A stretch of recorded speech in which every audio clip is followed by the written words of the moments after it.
하루를 살아가는 아침 묵상 6월 13일 오늘의 본문은 역대상 15장 1절에서 29절입니다. 오늘의 본문에서는 다윗이 언약궤를 다시 다윗성으로 옮기는 모습을 보여주고 있습니다. 몇 구절만 읽어보겠습니다. 1절에서 3절입니다. 다윗이 다윗성에 자기가 살 궁궐을 지었다. 또 하나님의 궤를 둘 한 장소를 마련하고 궤를 안치할 장소에 장막을 치고 이렇게 말하였다. 레위 사람 말고는 아무도 하나님의 궤를 메어서는 안 된다. 주님께서 그들을 선택하여 그들이 하나님의 궤를 메고 영원히 하나님을 섬기게 하셨기 때문이다. 다윗은 그가 마련한 장소에 주님의 궤를 옮겨오려고 온 이스라엘을 예루살렘으로 불러 모았다.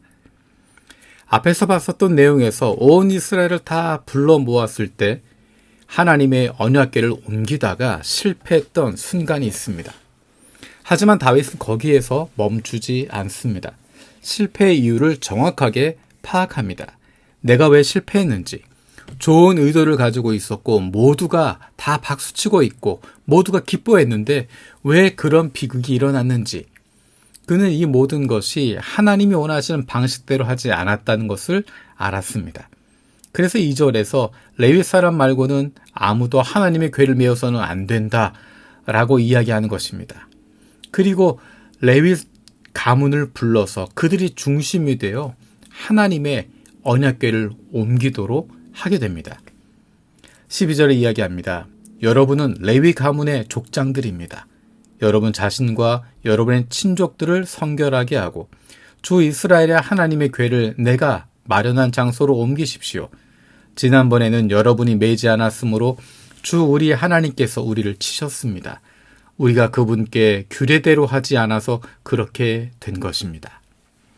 그러자 대제사장들과 레위 사람들이 중심이 되어서 성결하게 하나님의 언약궤를 옮기게 됩니다.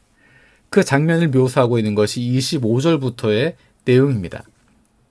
다윗과 이스라엘 장로들과 천부장들이 오벳 에돔의 집에서 주님의 언약궤를 옮겨오려고 기쁜 마음으로 그리로 갔다. 하나님께서 주님의 언약궤를 운반하는 레위 사람을 도우셨으므로 그들이 수송아지 7마리와 순양 7마리를 제물로 잡아 바쳤다.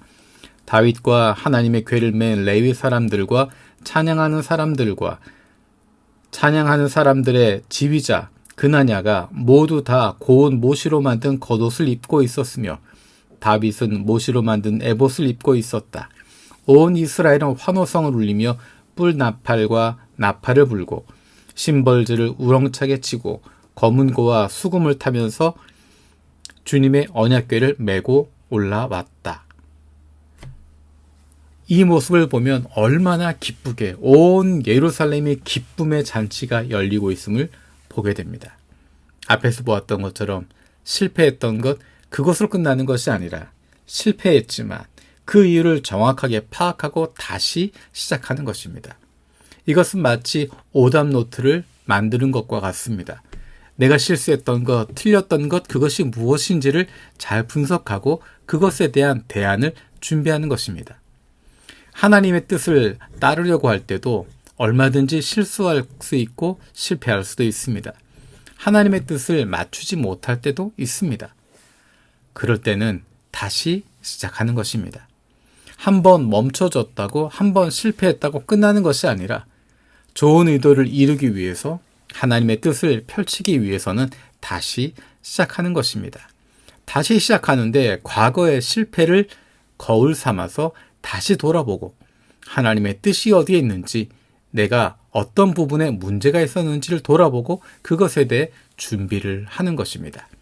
그러한 과정을 통해서 우리의 믿음은 성숙하게 되고 점점 더 주님이 원하시는 모습으로 달라지는 우리 자신을 발견하게 될 것입니다. 그것은 끝이 없습니다. 시간이 지나갈수록 우리의 믿음이 깊어지면 깊어질수록 완전해지고 그런 갈등이 없어지는 그런 것이 아닙니다. 언제든지 어느 상황에서든지 늘 이런 실패가 있을 수 있고 그 실패 이후에 다시 일어서는 과정이 반복되는 것입니다. 그런데 오늘 본문에서 한 가지 가슴 아픈 장면이 있습니다.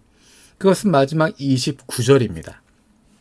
주님의 언약궤가 다윗성으로 들어올 때 사울의 딸 미갈이 창밖을 내다보다가 다윗 왕이 춤추며 기뻐하는 것을 보고 마음속으로 그를 업신 여겼다.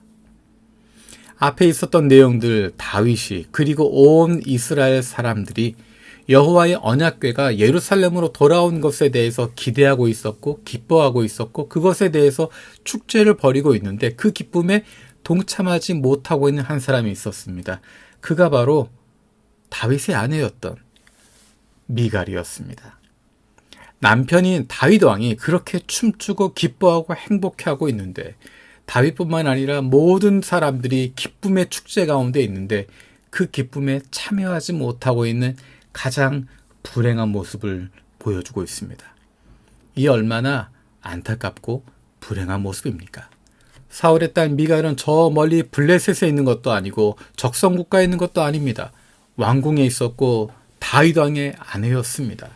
그 중심에 있는 인물임에도 불구하고 하나님을 인한 잔치에 기쁨에 참여하지 못하고 있었던 것입니다. 얼마나 불행합니까? 하나님에게 관심이 없었기 때문에 하나님이 어떤 분인지, 하나님의 마음이 어디에 있는지, 하나님의 뜻이 무엇인지에 관심이 없었기 때문에 모두가 기뻐하고 있는데, 행복해하고 있는데 그 행복에, 그 기쁨에 동참할 수 없었던 것입니다. 우리의 매일의 삶 속에서 하나님으로 말미암은 기쁨을 잃어버리지 않기를 원합니다. 살아계신 하나님 감사드립니다. 실패했지만 다시 시작하는 다윗의 모습을 보며 우리의 모습을 돌아봅니다.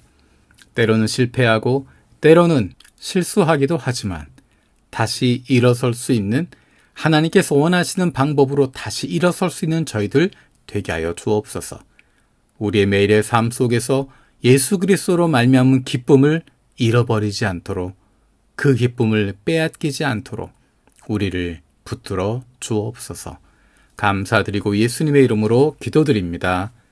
아멘.